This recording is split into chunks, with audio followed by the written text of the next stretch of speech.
Fantastic. Thank you all for joining. My name's Adam. I'm a sales engineer here at Lenses, and I'll be your host today.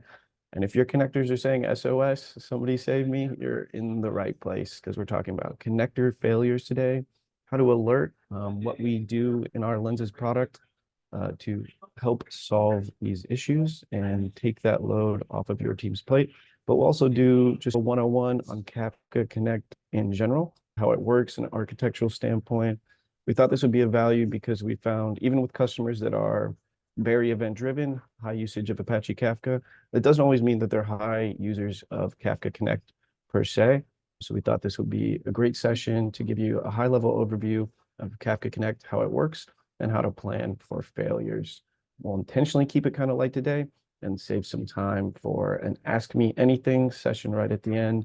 We've got developers that have years and years of experience with event-driven architecture, infrastructure, and of course, Lenses. So feel free to ask them questions about anything you're working on or anything you're curious about.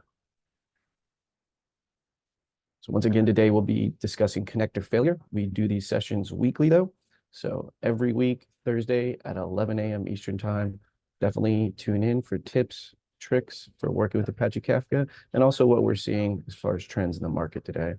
With me today is Stefan, Adamos, Matthias, Guillaume, and Andrew, as well as a few other developers and engineers here on the Lenses side.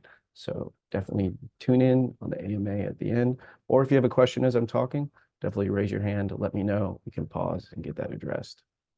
So who are we? Why are we talking about connectors? We're at Lenses. We provide the ideal developer experience for Apache Kafka, and we're the largest contributor to open source Apache 2 license Kafka connectors in the market today. These are all accessed at our Stream Reactor repo on GitHub, and we're partnering with some of our largest customers on developing connectors that meet their needs for their production workflows.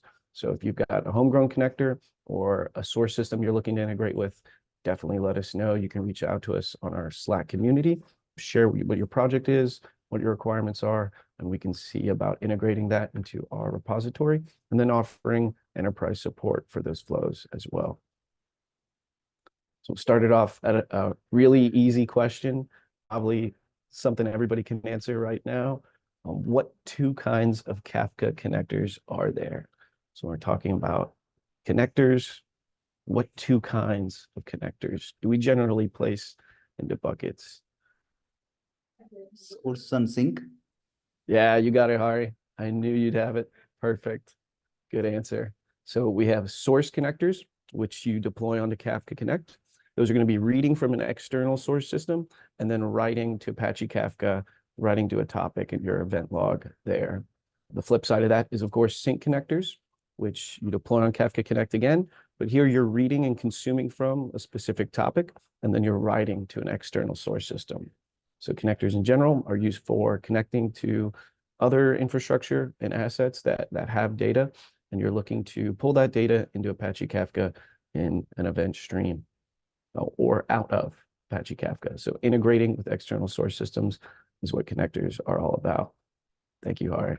And then we'll do a quick dive on how does Kafka Connect work at a very high level. What sort of architectural design decisions did they make when they were making Kafka Connect? And will be useful to know when we start talking about what can go wrong with Kafka Connect. So real quick overview, three main components when we're talking about Kafka Connect. Starting at the highest level and then drilling down would be a Kafka Connect worker. A worker is a compute node, essentially a server. It could also be a container that is running the Kafka Connect protocol. So this is essentially a server, a unit of compute that is running Kafka Connect. It identifies as a worker and is typically working together within a cluster of multiple workers to run connectors. You can run a single Kafka Connect worker in standalone mode, which is typically only done for a development use case, something you're working on locally. As when you're in production, almost always you see Kafka Connect run as a full cluster. Within a Kafka Connect worker, you'll be running multiple connectors. A connector is essentially a Java application. It's a jar file that you plug into Kafka Connect. A lot of the development is done for you, and all you have to do is configure that application. So you add information with a configuration property like authentication credentials, URL or endpoint to access that external source system, as well as extra information about partitioning and how you want to consume or produce messages. So you have a worker, this is a server, and then you are adding to that worker different connectors that you'd like to run and connect to. Within a connector, you also have a unit of execution, which is called a task. So you have your application, your connector that's running, that gets separated into multiple tasks, which are units of execution.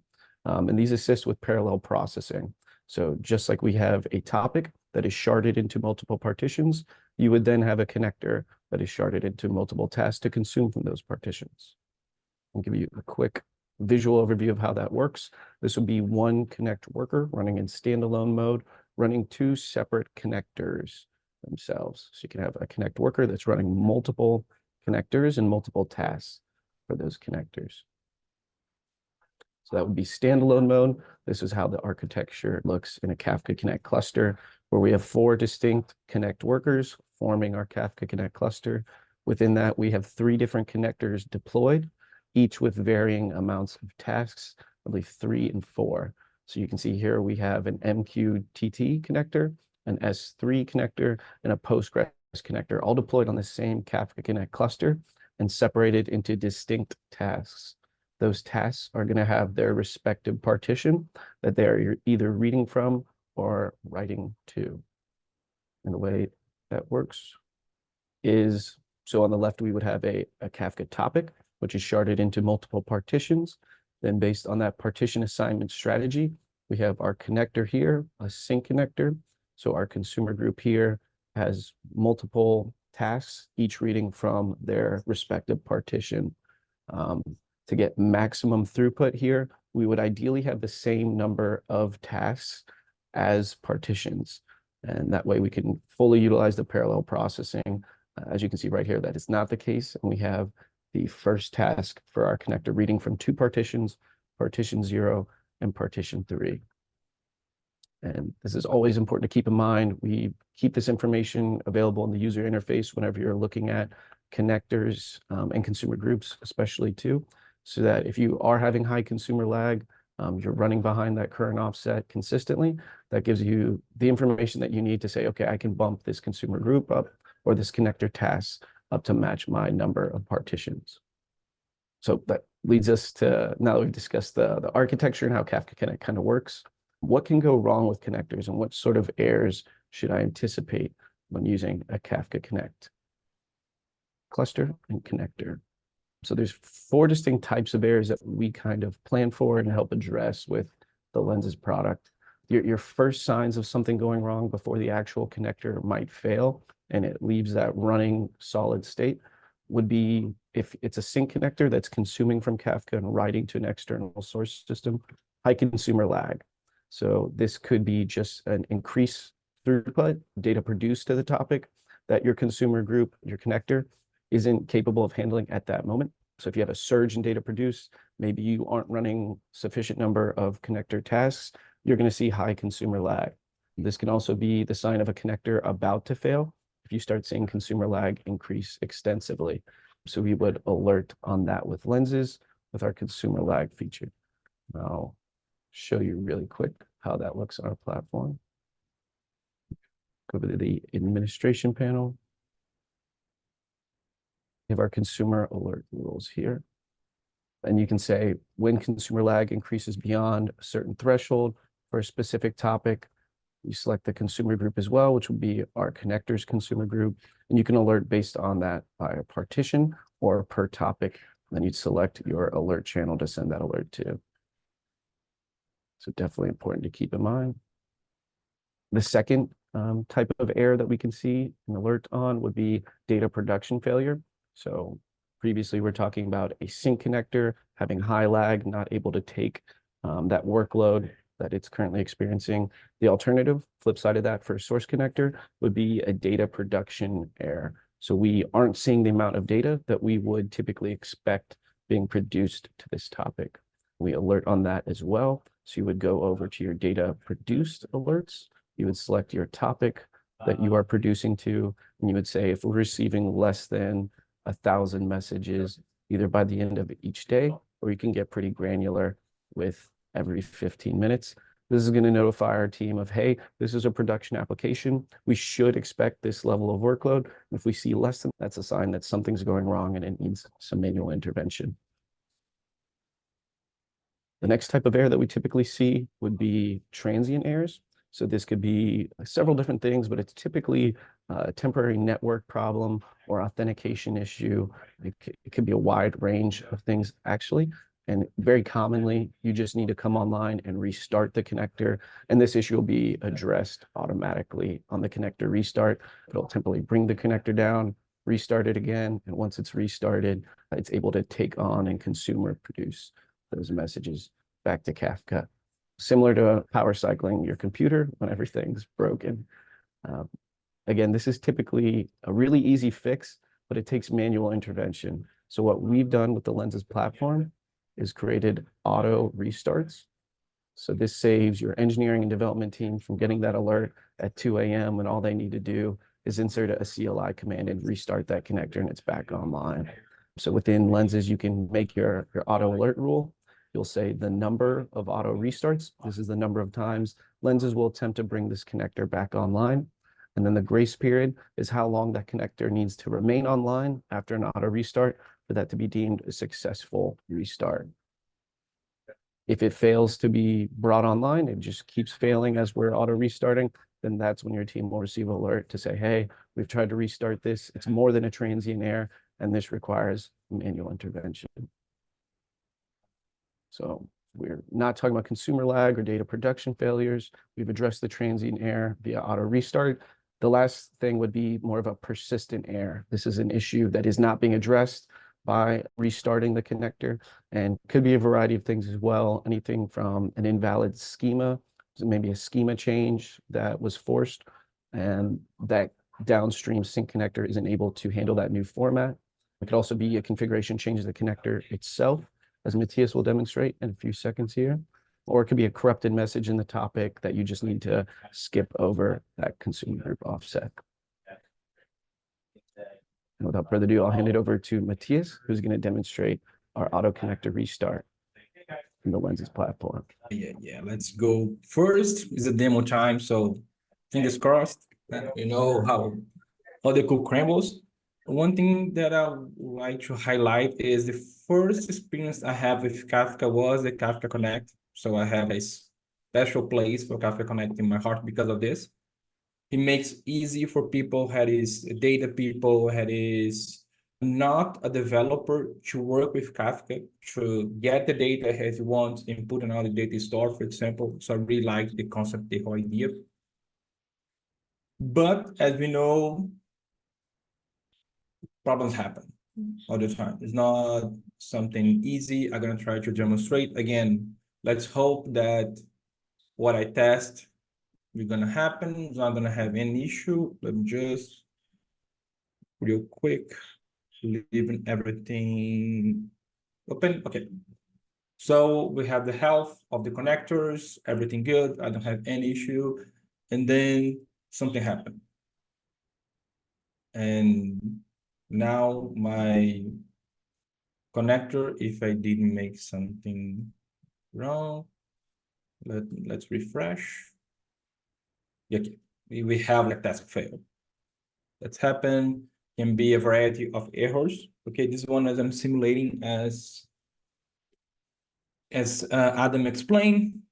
And just to let you know, I have my alert open. So if I go to rules, whatever, we have the environment. I have this webhook Lenses. There's a channel of Slack that I have 10 restarts for 10 seconds. So I'm more like anxious. I want to see that happens all the time. So what it does is I go to login and I can see that, okay, he do the starts. He already started to do the restarts by himself. Can be a network problem. When I use this, for example, I have a customer that has deadlock issues. So it's something that happens in the database is something that he can remediate. So he can apply this for the task of that connector, for example. In this case, what's going to happen here is he's going to try to restart. And if I do everything correctly, simulate this a network problem. He tries 4 times. And then if I go to my connectors, voila, he restarts the failed task. So the whole idea here is an exercise to show you guys that in this type of environment, I can do the auto restart. If for example, I have 100 connectors. I need to go over 100 connectors to try to find the problem. If a network problem is, for example, database a deadlock problem, it's just auto restart going to save us.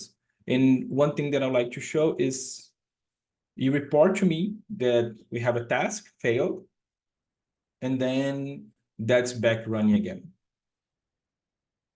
So I have this all Slack. I can show you this for my team. One thing I just to highlight a few things. I like to do 2 things as a tip. The tip and tricks for I believe that's the best practices. I like to create 2 different channels. This is a dev environment, so creating only one, but I like to create 2 different alert channels, one for connectors, one for applications. Then I can put all alerts for applications for the dev team and for the infrastructure team, the foundation team. But usually the connectors, I see more and more the data team working on it. So I leave for them to see if the database problem, if it's problem that has to be done in the connectors level. So I always try to do this breaking two. And one last thing that I like to leave you guys is always try to create, as Adam showed, I always try to create the consumer alert for the connectors as well. But worry about the threshold. It's not unusual to have not high, but I can say 10 laggings or 100, depends of how frequency you receive the data. So first, before you tackle this, try to understand the rating of the data that you're receiving. The rate limit, for example, I'm going to receive 100 events per minute. I have per second. So I always try to find a threshold based on the environment. I always like to do something more customized based on my environment. There's no recipe for that.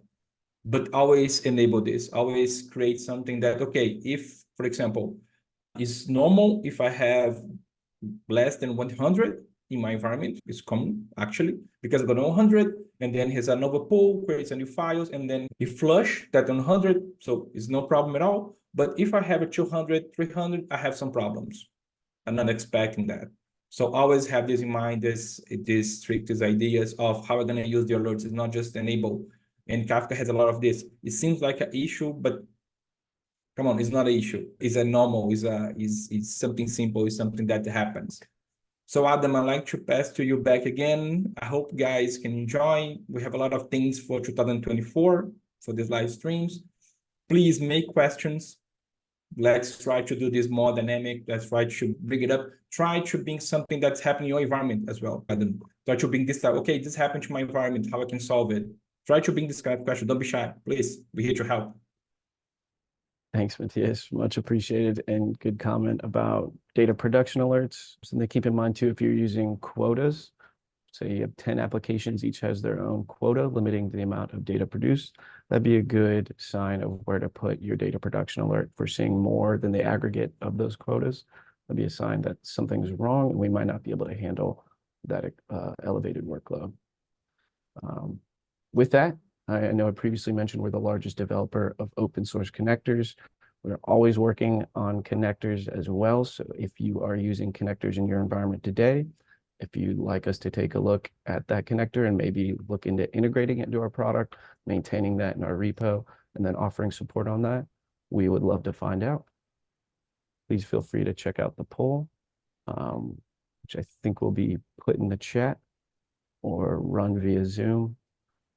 Perfect. Yep, that survey there. Give you just a couple minutes during AMA to fill in what you're working on, what source systems you're connecting Kafka to, and whether or not you're looking for an open source version of the Kafka connector for that system. Always eager to hear more. And Adam, I think what Matthias said, because you can restart manually, right? I'm not sure if we showed the ability to, because it might be that someone wants to restart manually. And then do they have to go to the CLI, or I don't know if we want to show that to the folks on the call. Yeah, absolutely. You can do. Both I showed the thing automatically, but you can do the. Yeah, both at the task level or the whole connector, right? Right. So Yeah, we I have think the both. full connector lifecycle is available in Lenses, from the development and deployment to managing of the actual connector itself. So very easy to pause, restart a connector, edit the configuration. And then also if you see that one task in particular stuck, I think you can scroll down to the bottom. Yeah. Yeah, you can Restart. restart it. Like you have 9, 10, or 100 tasks and then one failure. So you just want to restart that one that's failing. Yeah. Click online.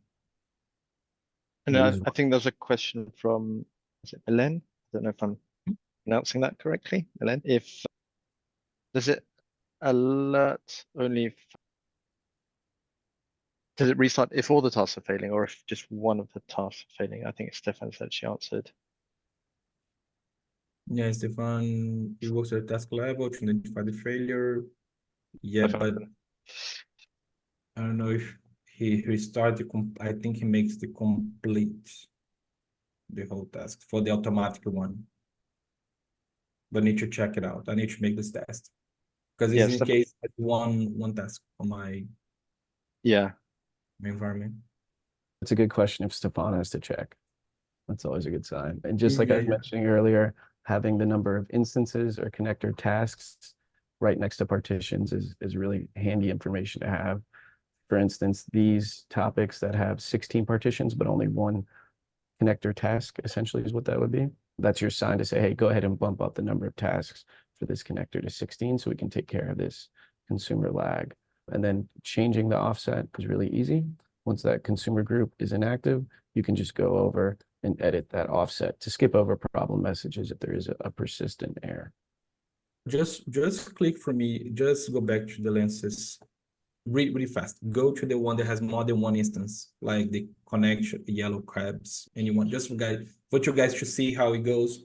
Like you see, you have like different instances that you can have different partitions. You can have, for example, the group of which partition that instance is connecting. So it's a good information that we have on lenses as well. Thanks, Adam. Definitely feel free to join our community Slack. You can interface with the entire team here, as well as our customers and open source community too. Ask questions about the connectors we've developed, behavior you're seeing, or any configuration questions you might have. Happy to assist there and hear more about what you're working on. Easy to access at launchpass.com/lensesio. Feel free to join and shoot us a message. And with that, we've wrapped up the connector failures, what can go wrong with Kafka Connect. Next week, I won't be presenting, but we'll be discussing understanding and managing schema registry.